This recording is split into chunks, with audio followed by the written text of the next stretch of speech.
9 Ways to Talk to the Dead. It and #039 is clearly difficult to communicate with the dead, but that and #039 is no reason to not try. According to Psychology Today, as many 3/4 of bereaved people report some kind of after-death communication with loved ones. This could come in the form of a dream, a feeling, a favorite song on the radio, just about anything, really. I'm going to discount the most likely and most boring explanation for this. The emotional upheaval of losing a loved one makes us imagine things to give ourselves comfort, and assume that it's at least possible to communicate with the afterlife.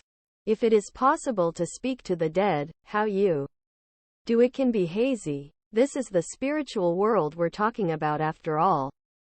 But each of these methods has its believers, and I've rated each one on an entirely arbitrary scale of usefulness.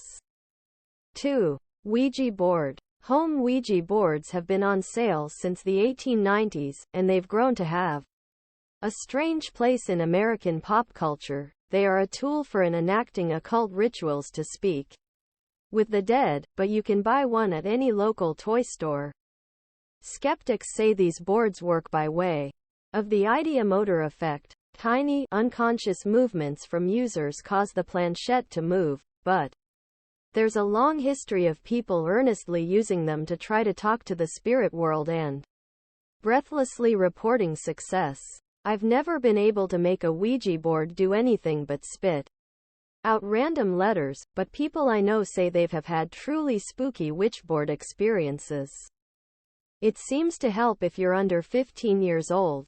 If you're going to use a Ouija board to reconnect with your great-uncle Ned, all you need to buy one from Parker Brothers and follow the instructions on the box. But be warned. Some say the board could result in a demon entering your life. It won't, because if demons actually existed, and they don't, they'd be too busy to deal with you. Rating: 4 out of 10. Setting up the board in the proper mood can be challenging and inconvenient, plus it requires at least one other person to operate. If you can find another way to talk to the dead, go with that.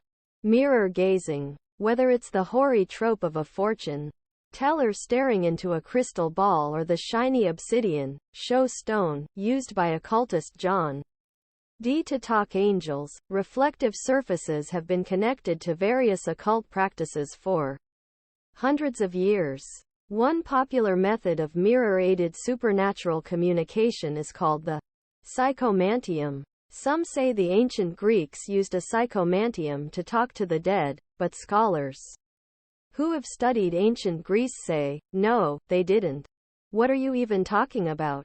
Either way, the modern psychomantium comes from Raymond Moody, whose 1993 book Reunions, Visionary Encounters with Departed Loved Ones describes talking to dead relatives through a mirror.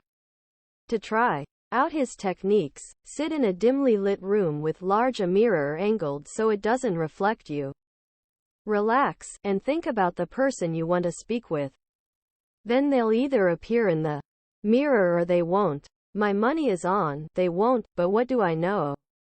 Whatever you do, do not say Bloody Mary 3 times.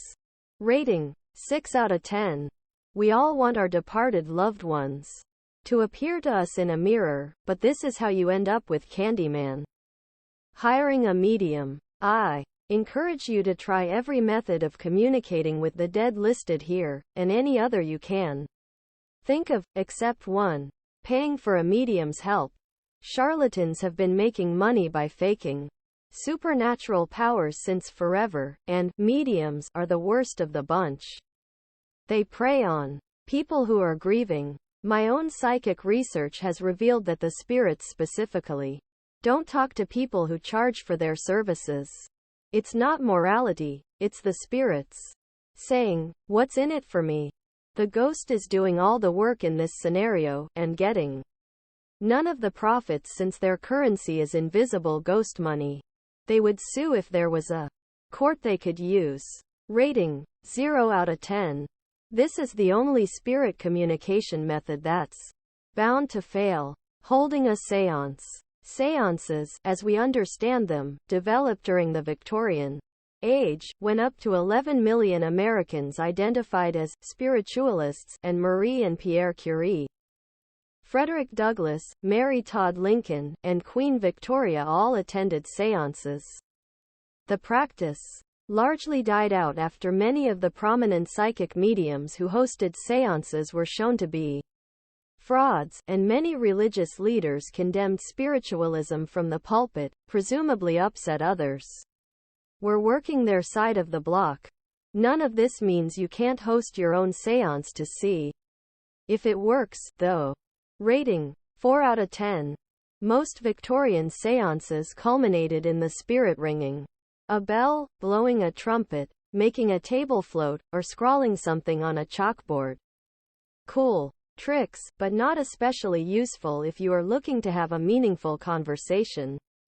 Telephone to the dead. It's easy to land on the skeptical side when it comes to communicating with the dead. People have been trying for a long time and there's no good evidence that it has ever worked, but before you write off the idea altogether, consider Alexander Graham Bell. Bell invented the telephone and was instrumental in the development of the metal detector, the hydrofoil, wireless technology, and more. He also spent at least some time working on a spirit phone designed to amplify the ghostly whispers that surround us. He doesn't seem to have actually designed or built anything, though. It's understandable that Alexander Graham Bell and his contemporaries believed that the dead could speak to us through electricity. At the time, the force was new, barely understood, and clearly powerful enough to transform all of human society. So why shouldn't it also allow us to pierce the veil between the living and the dead? Rating: 8 out of 10. If Bell's machine for talking to the dead could be built, it would be a great way of talking to the deceased through a child. All babies can talk to the dead. They've just arrived from the spirit world themselves and can still see and hear beyond the veil. When your infant is babbling away and baby talk to no one, they're actually having a deep conversation with the specters that haunt your home in the hidden tongue of the beyond. The maddening thing is that babies lose the ability to communicate between worlds around when they learn to speak human language. It's as if the words that bond us to the living separates us from our true homes in the ether. So parents only have a brief window when a baby can half communicate with you and half communicate to the spirit world. Take advantage of it and ask your child questions about their imaginary friends. It might be great-grandma they're talking to. Pro tip: the only way to slightly extend the sweet spot is to give baby a toy telephone.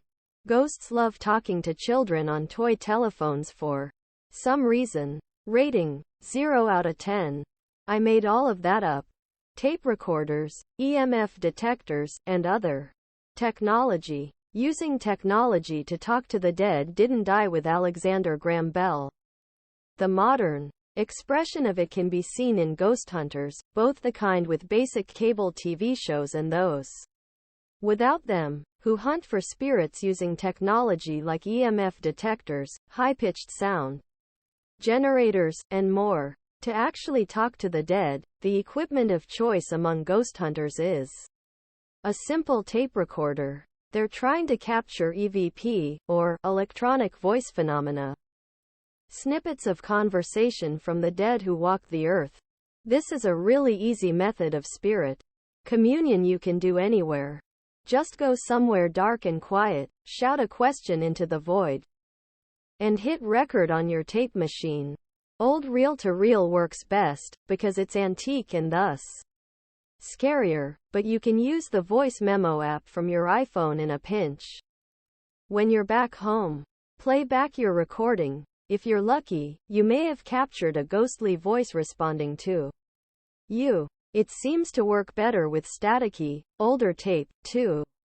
Examples of EVP I've heard online are far from convincing. They seem more like stretched interpretations of random noises and radio interference than voices, but hey, give it a shot anyway.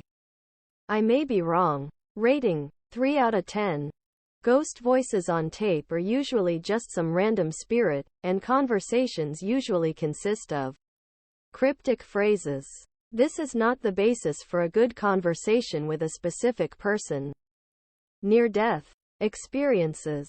Many people who have clinically died and been revived report seeing and/or talking to deceased relatives while teetering between life and death.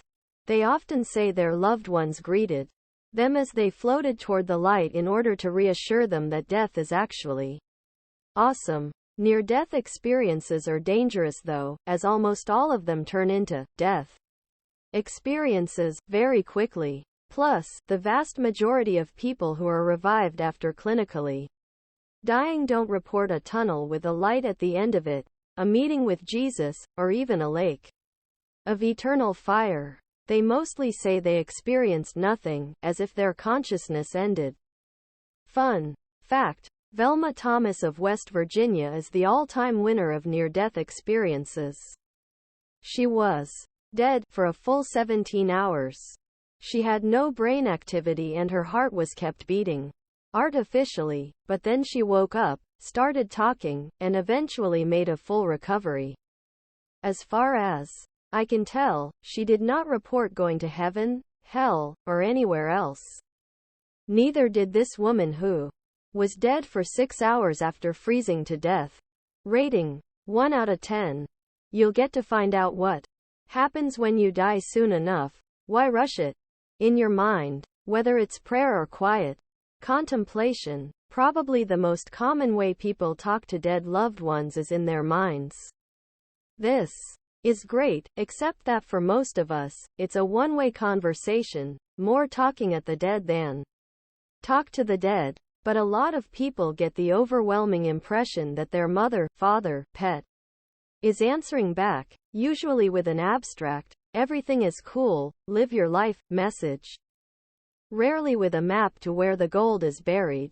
I don't believe in this kind of thing, but I don't discount it in other people either.